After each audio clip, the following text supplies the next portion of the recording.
I saw a video that Legally Nick did on Philip Plein, and I had to go on his story as well. Basically, her video is just talking about how Philip Plein has like a huge influence. He's a billionaire as well, and he's a fashion designer from my understanding. I think so. And basically, he got full custody and he used his influence to get full custody of his two children. I think it's the eldest two children.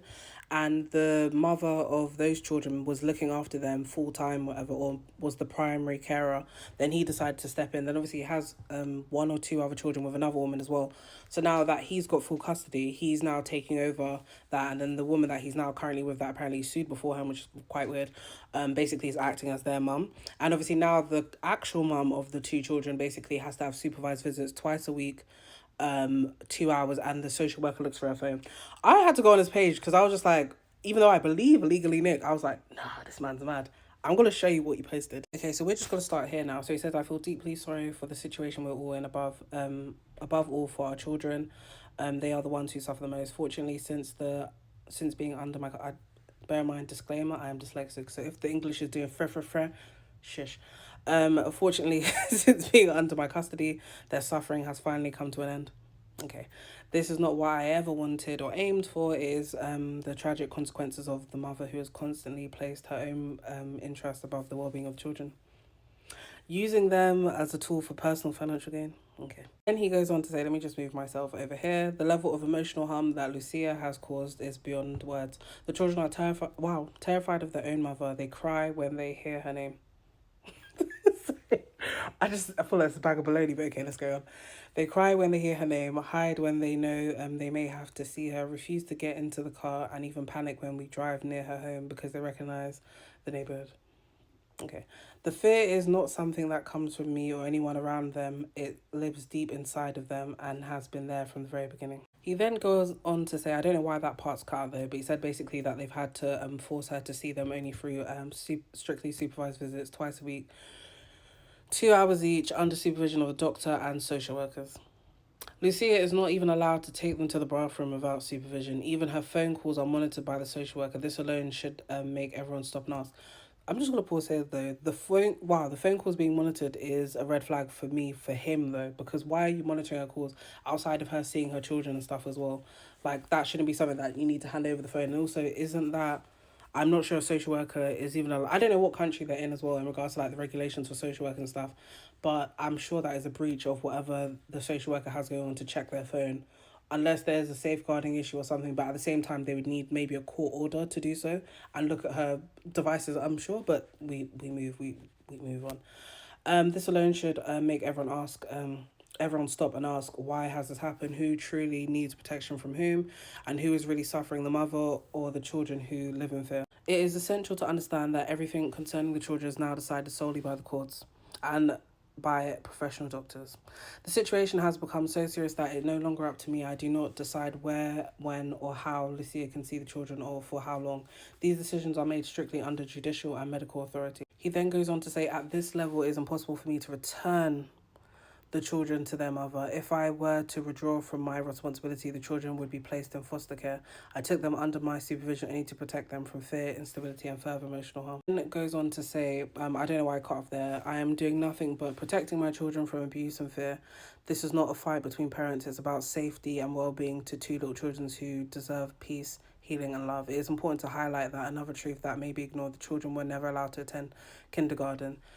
They had no social contact with other children, not even one single friend. The mother isolated them completely and prevented them from developing socially or emotionally at their age. This has caused a serious developmental delay. Let me see. Yeah, one that takes time, patience, and professional care to recover from. He then goes on to say, I don't know why that part's cut off there as well, but it says, but they forgot what kind of environment they came from, and one where learning, growth, and emotional stability were denied from them. These children are now rebuilding their confidence step by step after years of confusion and fear. Some people will say that money brings power, power brings influence, suggest that I somehow pressured the court to act in their favour.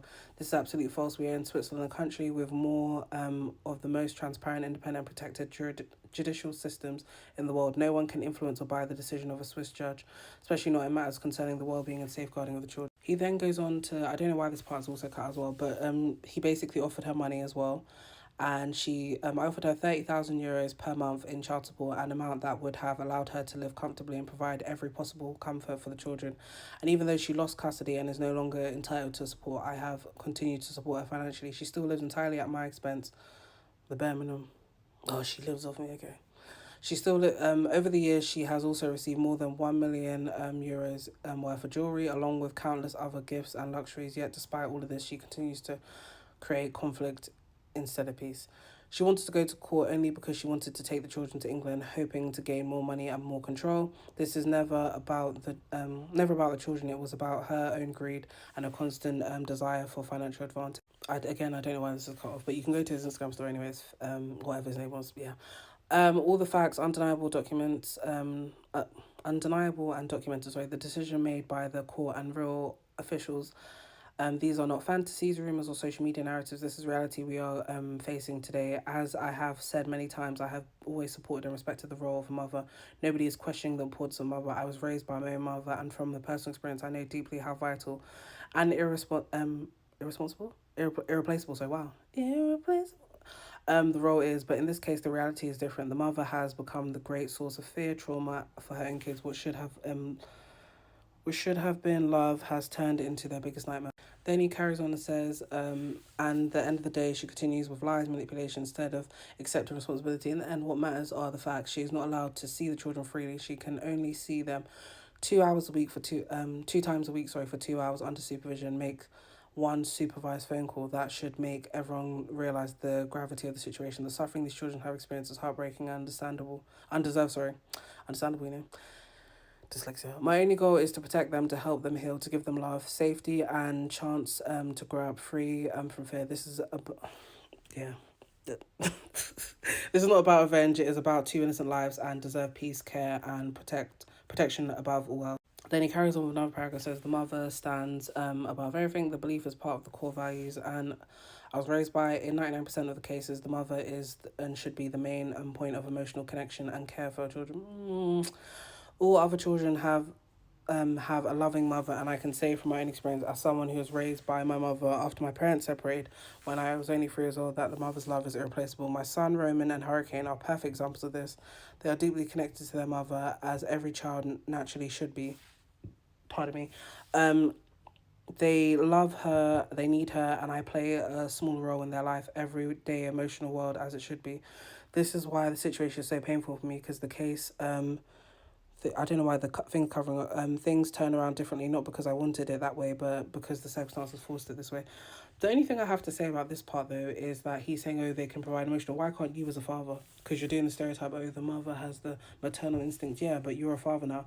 And also, just in general with this situation, whatever the case is, cool. But also, where were you when this was happening? When you're saying, like, oh, your children's educational or whatever or social thing was declining, why weren't you present in their life? Because you're throwing money at the situation. As I said, that she was paid, the child support was €30,000, whatever. But were you up to date with, like, okay, they're not in kindergarten, are they doing any extracurricular activities, are you there in the child's life? How often are you seeing the children as well for you to take on board that the child is having some sort of, like, did he say developmental thingy and stuff? So it's like, you're throwing money at the situation and you're saying, oh, power doesn't matter, but you didn't want to be a father, if we're keeping it about 50. Yes, there may be other stuff that the mum didn't do that was right.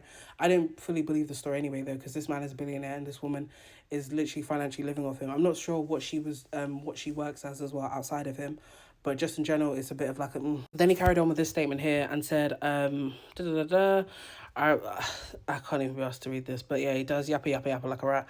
My overall thing, though, is that he's saying, yes, the mother's needed, but it seems like you're under the control, like the mum's under the control of you and whatever the courts say. I feel like there is sway as well, though, but I'll have to further look into this as well, though, because one thing about me, I am going to believe the mum first in these situations over the man, because he has turned off his comments as well. Obviously, he may not want social media to be involved in this, but I just need to look into this myself.